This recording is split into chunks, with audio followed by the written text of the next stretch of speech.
हर रोज एक नई कहानी देखने के लिए चैनल को सब्सक्राइब करें और बेल आइकन दबाना ना भूलें।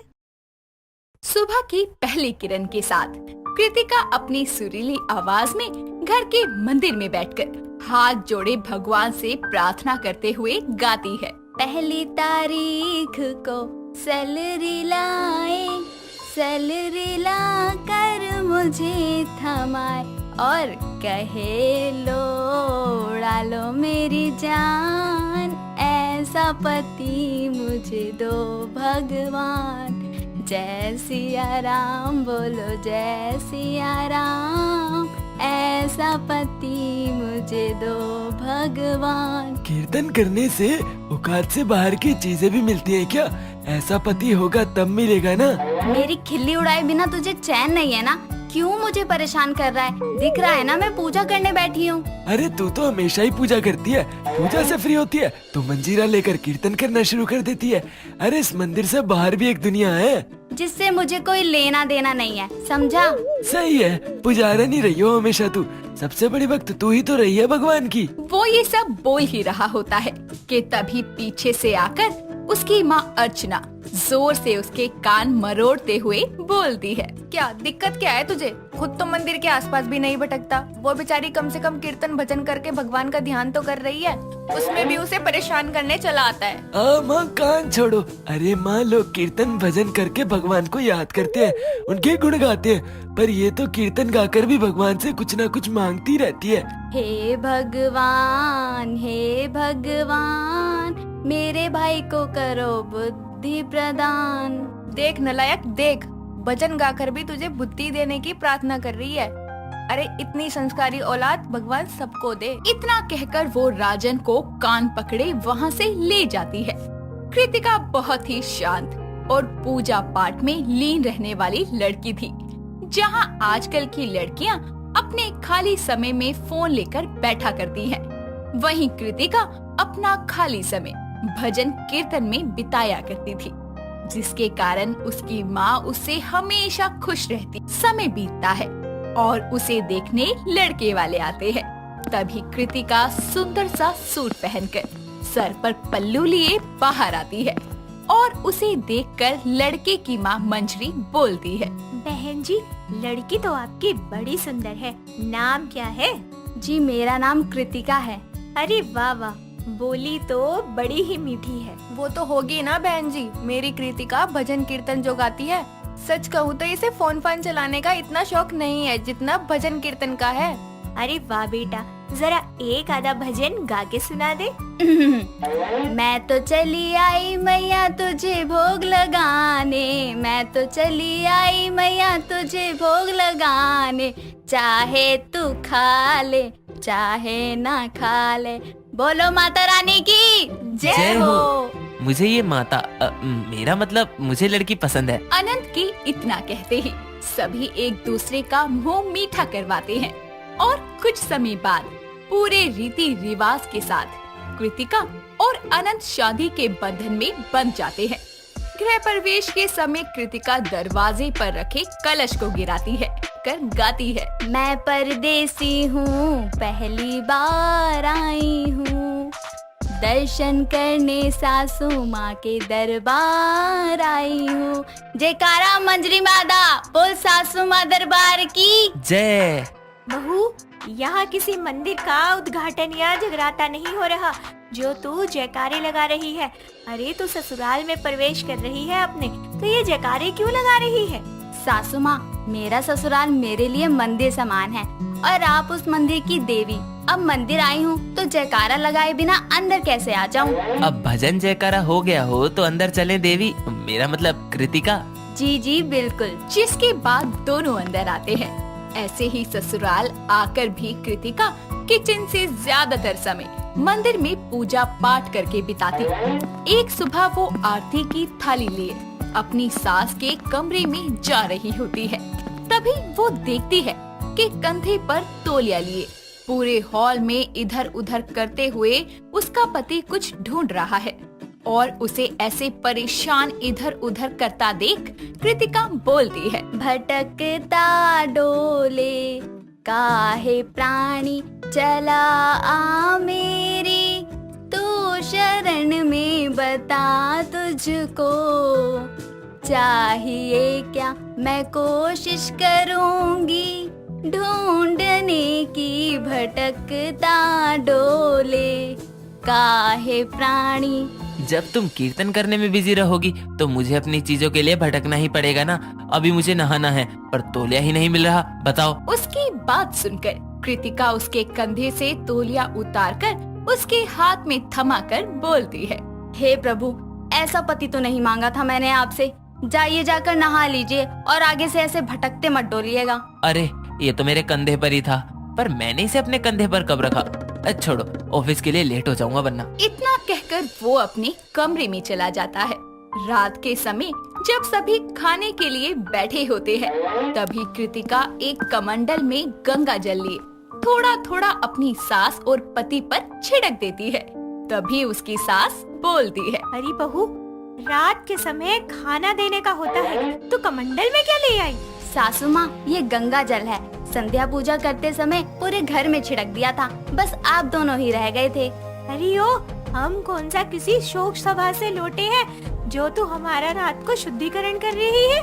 अब खाना भी ला दो, यहाँ पेट में आग लगी पड़ी है। तो पानी पीकर बुझा लीजिए, पहले भगवान को भोग लगेगा तभी तो प्रसाद मिलेगा ना। प्रसाद? माँ कहीं ये हलवा पूरी तो नहीं खिलाने वाली ना? इसका कोई भरोसा नहीं, क्या पता वही खिलाए। अरे अब खाना भी ले आ। तभी कृतिका किचन से जाकर खाना लाती है और परोसते हुए बोलती है, आओ आओ भोग लगाओ मेरे भगवन, रुचि रुचि भोग लगाओ मेरे भगवन। माँ, इसका कीर्तन हमेशा चालू रहता है क्या? इसको खाने के टाइम भी चैन नहीं है। तू भोग लगा, मेरा मतलब है कि खाना खा। बहू, तू जरा पानी ला दे। पानी क्या, मैं शरबत ले आऊं मेरे भगवन, आओ आओ भोग लगाओ मेरे भगवन। ऐसे ही गाती ताली बजाती वो किचन की तरफ चली जाती है। इसी तरह घर वालों की सुबह कृतिका की भजन आरती से ही हुआ करती थी। सब ठीक चल रहा होता है कि तभी एक दिन अनंत कृतिका को बोलता है, सुनो, अगले हफ्ते माँ का जन्मदिन है। मैं सोच रहा था उन्हें एक अच्छी सी साड़ी गिफ्ट करूं, क्या कहती हो? क्या सासू माँ का जन्मदिन आने वाला है? फिर ये अवसर तो बहुत अच्छा रहेगा। किस लिए अच्छा रहेगा? कुछ नहीं, क्या कह रहे थे आप? साड़ी ना? हाँ, आप सासू माँ के लिए एक जरीदार साड़ी लेकर आना। ठीक है। जिसके बाद वो ऑफिस निकल जाता है और कृतिका मंजरी को चाय देकर उसके पास बैठते हुए कहती है, सासू माँ, ये बता रहे थे कि आपका जन्मदिन आने वाला है, तो मैं सोच रही थी आपके जन्मदिन के अवसर पर मैं घर में माता का कीर्तन रखूं। वो तो तू रोज ही करती है बहू। नहीं, मतलब सभी औरतों को बुलाकर मंदिर के सामने बैठकर वैसे कीर्तन की बात कर रही हूँ मैं। अच्छा अच्छा, समझ गई। अकेले कीर्तन कर करके तू उब गई होगी, इसीलिए सामूहिक कीर्तन करवाना चाहती है।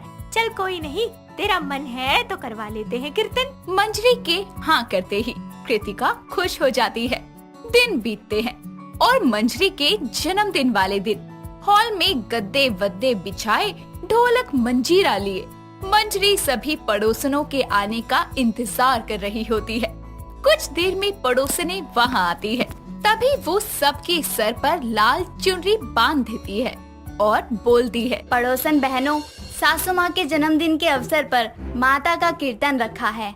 कीर्तन सभा शुरू करने से पहले सभी साथ में जयकारा लगाएंगे। जयकारा शेरावाली दा, बोल साचे दरबार की जय। मंजरी काकी, तुम्हारी बहू तो बड़ी संस्कारी है। जरूर आपने कुछ अच्छे कर्म किए होंगे, तभी तो ऐसी बहू मिली।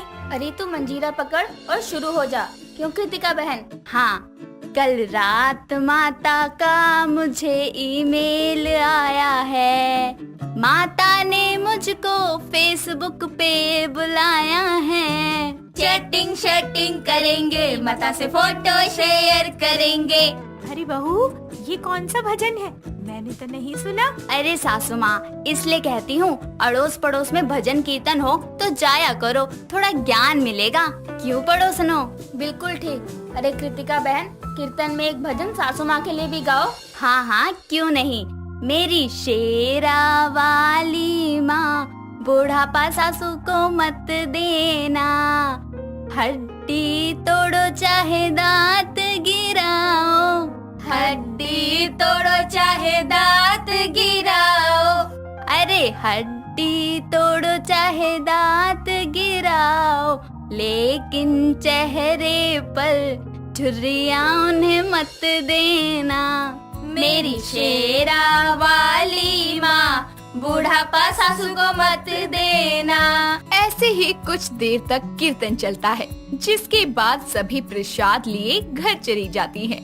और फिर अनंत और कृतिका मिलकर मंजरी का जन्मदिन केक कट करते हैं और अनंत उसे एक बढ़िया सी साड़ी देता है। तभी मंजरी बोलती है, आज तुम दोनों ने मुझे खुश कर दिया और बहू तेरा तो कीर्तन ही निराला है। वो तो है सासू माँ। सोमपुर गांव में अचानक कुछ विचित्र सी घटनाएं शुरू हो चुकी थी, जिसे देखकर सभी गांव वाले काफी परेशान और डरे सहमे हुए थे। सभी गांव के एक खाली मैदान में एकजुट होकर बातें कर रहे थे, जहां मोहन कहता है, सरपंच जी, वो चुड़ैल हम में से किसी को भी नहीं छोड़ेगी। गांव वालों, ये वक्त जोश में आकर होश खोने का नहीं, बल्कि होशियारी और समझदारी से काम लेने का है। रावण के 10 सर थे, फिर भी उसकी भी कमजोरी थी। सरपंच जी सही कह रहे हैं। इंसान जिंदा हो या मरा हुआ हो, उसकी कोई ना कोई कमजोरी जरूर होती है। उस चुड़ैल की भी कोई कमजोरी जरूर होगी। कौन है ये चुड़ैल जिसके कारण गांव के सभी लोगों के माथे पर चिंता की लकीरें और दिल में डर समाया है? आइए जानने के लिए कहानी में कुछ समय पीछे चलते हैं। सोमपुर नामक एक छोटा सा गांव था, जहां के लोग काफी मेहनती और खुशहाल थे। गांव के सभी लोगों का जीवन काफी खुशहाल और सुख शांति से गुजर रहा था। पर गांव की शांति और सुकून तब खत्म हो जाते हैं जब एक दिन गांव में एक भयानक चुड़ैल कदम रखती है। चुड़ैल के कदम रखते ही वहां का वातावरण दूषित हो जाता है, जिसके साथ गांव के सभी पेड़ पौधे मुरझा जाते हैं। साथ ही तेज तूफान का झोंका देखकर गांव वाले अपने अपने घरों के अंदर जाकर दरवाजा बंद कर लेते हैं, जिस पर चुड़ैल कहती है, ये सब मुझसे ऐसे डर कर क्यों भाग गए? अरे मैं कोई नरभक्षी चुड़ैल थोड़ी ना हूँ जो तुम्हें मार कर तुम्हारा खून पी जाऊंगी। ये बरगद का पेड़ तो बड़ा घना है। चुड़ैल बरगद के पेड़ के ऊपर बैठकर गांव के चारों ओर देखते हुए कहती है, कितना अच्छा लग रहा है ये सुकून। चुड़ैल होकर भी इंसानों जैसा सुख भोग रही हूँ। शाम ढलने के साथ रात हो जाती है और चुड़ैल कहती है, भूख लग गई, क्या खाऊं, कहाँ जाऊं? मुझे इंसानी मांस नहीं खाना।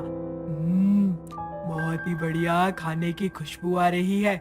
लगता है गांव वाले मेरे लिए स्वादिष्ट भोजन पका रहे हैं। आज तो मेरी दावत है, जमकर खाना खाऊंगी। चुड़ैल पेड़ से नीचे उतरकर खाने की आ रही खुशबू को सूंघते हुए एक घर में जा पहुंचती है, जहां चुड़ैल के भयानक रूप को देखकर उस घर में रहने वाली कविता नाम की औरत डर के मारे कांपते हुए बोलती है, अरे मोरी मैया, आ बचाओ कोई हमके। अरे हमरे घर में चुड़ैल घुसाई है, भगवान रक्षा करो हमरी। मैं तो तुम्हारा बनाया ये स्वादिष्ट खाना खाने आई हूँ। चिल्लाओ मत, वरना गांव के बाकी लोग आ जाएंगे। मुझे इंसानी मांस बिल्कुल पसंद नहीं है, सच में। डरी सहमी हुई कविता चुड़ैल से डरकर पीछे हटते हुए जली हुई लकड़ी अपने हाथ में लेकर गांव वालों को भी आवाज लगाने लगती है, जिसे देखकर चुड़ैल बौखलाकर कहती है, मूर्ख औरत, तुझे मेरी बात समझ नहीं आई? मैं तुझे प्यार से समझा रही थी ना। अब मैं पहले तुझे मौत के घाट उतारूंगी, उसके बाद खाना खाऊंगी। अरे गांव वाले कहाँ हो? जल्दी आओ, अपन गांव में चुड़ैल घुसाइल है। गुस्से में आग बबूला हुई चुड़ैल अपने लंबे हाथों से औरत का गला पकड़कर उसे अपने लंबे नाखूनों से मार रही होती है। अरे छोड़ हमरा गला, दुष्ट चुड़ैल। आ चुड़ैल कविता को मौत के घाट उतारकर उसका बनाया खाना खून से सने हुए हाथों से बेढंगे और अजीबोगरीब तरीके से खाकर उसकी तारीफ करते हुए बोलती है, जो मजा इंसान के बनाए खाने को खाने में है, वो इंसान को खाने में कहाँ। ना जाने क्यों ये नरभक्षी चुड़ैलें इंसानों का खून पीती है। समय गुजरता है, जिसके बाद चुड़ैल अब गांव के हर शख्स को दिखने लगती है और जो कोई उसकी बात नहीं मानता और उससे डरता तो वो उसे मार देती। दोस्तों, अब तो आपको समझ आ गया होगा। आइए देखते हैं कि आगे कहानी में क्या हुआ। सरपंच जी सही कह रहे हैं। इंसान जिंदा हो या मरा हुआ हो, उसकी कोई ना कोई कमजोरी जरूर होती है। उस चुड़ैल की भी कोई कमजोरी जरूर होगी। मुझे लगता है हमें बरगद के पेड़ को ही कटवा देना चाहिए। हाँ सरिता सही कह रही है, या तो इस पेड़ को कटवा दो या हम सब गांव छोड़ के चले जाते हैं। मोहन, ये कैसी बात कर रहे हो? ये गांव हम सभी की जन्मभूमि है। सभी इस बात से अनजान थे कि चुड़ैल ने उनकी बात को सुन लिया है, जिसके बाद वो कहती है, इनकी इतनी हिम्मत कि ये मेरे बरगद के पेड़ को कटवाएंगे। सबसे पहले तो मैं इस मोहन को मारूंगी। रात के 2 बजे जब सब सो रहे होते हैं तो चुड़ैल सरिता का भेष धरकर मोहन का दरवाजा खटखटाते हुए कहती है, मोहन उठो। इतनी रात में सरिता की आवाज? मोहन जल्दी से दरवाजा खोलो, सभी गांव वाले गांव छोड़कर जा रहे हैं। मोहन चुड़ैल के छलावे में आकर दरवाजा खोल देता है और बाहर झांकते हुए कहता है, अरे सरिता, तुमने तो कहा था गांव वाले गांव छोड़कर जा रहे हैं, पर यहाँ तो। चुड़ैल अचानक अपने असली रूप में आ जाती है और जोर जोर से हंसते हुए कहती है, कितनी आसानी से तू मेरे जाल में फंस गया। क्या कहा था तूने? बरगद का पेड़ कटवाएगा? मतलब तू सरिता के भेष में एक चुड़ैल थी, तभी मैं सोचूं गांव वाले गांव छोड़ के क्यों जाएंगे। गांव वालों का नहीं, बल्कि तेरा वक्त आ गया है, वो भी इस दुनिया से जाने का। अरे कोई बचाओ बचाओ, ये चुड़ैल मेरे घर में घुस आई है। अपने नाखून उसके पेट में डालकर उसे मार देती है और उसका सर धड़ से अलग कर देती है। अगली सुबह सभी ये खौफ भरा मंजर देखकर कहते हैं, उस दरिंदी चुड़ैल ने मोहन को भी मार दिया। गांव वालों, चलो मेरे साथ। बचे हुए गांव वाले सरपंच के साथ उसके घर में जाते हैं, जहां वो चुड़ैल के लिए जाल बिछाते हैं और आधी रात सभी सरपंच के घर की खिड़की से छुपकर चुड़ैल की चाल पर नजर रखते हैं। तभी चुड़ैल कहती है, जब तक मेरा मृत शरीर सुरक्षित है तब तक कोई मेरा कुछ नहीं बिगाड़ सकता। इसका मतलब इस चुड़ैल की कमजोरी इसका पार्थिव शरीर है। हमें इसके शरीर को ढूंढकर उसे जलाना होगा। गांव वाले दबे पांव अपने हाथों में मशाल लेकर चुड़ैल का पीछा करते हैं। तभी वो एक जंगल में रुक जाती है और दूर छुपकर सभी उसके कंकाल को देखते हैं। तभी सरपंच कहता है, ये वक्त डरने का नहीं है गांव वालों, बल्कि डटकर इस चुड़ैल का मुकाबला करने का है। सभी गांव वाले एक साथ भागकर चुड़ैल की लाश को जलाने ही वाले होते हैं कि तभी वो उन सभी पर प्रहार करती है। लेकिन उसी वक्त एक सिद्ध बाबा उनके बीच में आकर कहते हैं, रुक जा धूर्त चुड़ैल, मैं कहता हूँ रुक जा। इससे पहले कि मैं तुझे भस्म कर दूं, इस दुनिया से चली जा। ये इंसानों की दुनिया है, चुड़ैलों की नहीं। तुझे नियति के नियमों को स्वीकारना होगा। मैं नर्क में नहीं रहना चाहती, मैं यहाँ इसी संसार में रहूंगी। तू सीधी तरह से मेरी बात नहीं समझने वाली। मैं अभी इसी क्षण मुर्दा लाश को खाक कर दूंगा। नहीं नहीं, मेरे शव को मत जलाओ। मैं नहीं जाना चाहती, ऐसा मत करो। मैं नहीं मरना चाहती थी, फिर भी ऊपर वाले ने मुझे इतनी कम उम्र में ही मार दिया और चुड़ैल बनाकर फिर मुझे नर्क में भेज दिया। नहीं, मैं नहीं जाना चाहती। स्वर्ग के द्वार सिर्फ महापुरुष और भले इंसानों के लिए हैं। तुझ जैसी चुड़ैल को नर्क ही नसीब होगा। गांव वाले चुड़ैल की लाश को आग लगा देते हैं और बाबा के मंत्र के साथ उसका क्रियाक्रम भी हो जाता है, जिसके बाद उसे ना चाहते हुए भी इस संसार से जाना ही पड़ता है।